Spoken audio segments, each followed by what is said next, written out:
வாரத்துக்கு 2 முறை இந்த கொள்ளு பயிரை வச்சு நம்ம ஏதாவது டிஷ்ஷு செஞ்சு சாப்பிட்டோம்னா உடம்புல இருக்கிற கெட்ட கொழுப்பெல்லாம் போயிட்டு உடம்பு நல்லா லேசாக இருக்கிறத நீங்களே ஃபீல் பண்ணலாம். இன்றைக்கி இந்த கொள்ளு வச்சு கொள்ளு ரசம் தான் நம்ம இதில் பண்ண போகிறோம். நான் இதுக்கு அந்த கொள்ளு லேசாக எண்ணெயை விட்டு குக்கரில் வறுத்துட்டு அதோடு கொஞ்சமாக நல்லா கழுவிட்டு தண்ணி விட்டு ஒரு டம்ளர் தண்ணி விட்டு கொஞ்சம் மஞ்சள் பொடி, பெருங்காயம், பூண்டு போட்டு 2 தக்காளியும் போட்டு வேக வச்சு எடுத்துக்கலாம். நல்லா 5 விசில் வர்ற அளவுக்கு குக் பண்ணி எடுத்துக்கலாம்.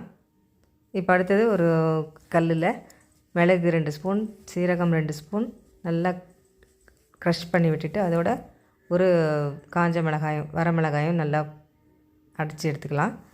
அதோட இப்போது வெந்து வந்திருக்கிற அந்த கொள்ளு பயிரை நல்லா மிக்சியில் போட்டு கிரைண்ட் பண்ணிட்டு வந்துடலாம்.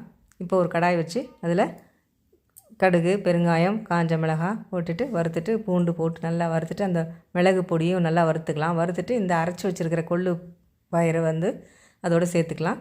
இதோட கொஞ்சமாக புளி தண்ணியும் சேர்த்துக்கலாம். ஒரு நெல்லிக்காய் அளவு புளியும் சேர்த்து கரைச்சி எடுத்து வச்சுருக்கேன். அதையும் சேர்த்துட்டு கொத்தமல்லி போட்டு இறக்கிட்டிங்கன்னா நல்ல டேஸ்டியான கொள்ளு ரசம் ரெடி ஆகிடும். இதை நீங்கள் வீட்டில் ட்ரை பண்ணி பாருங்கள்.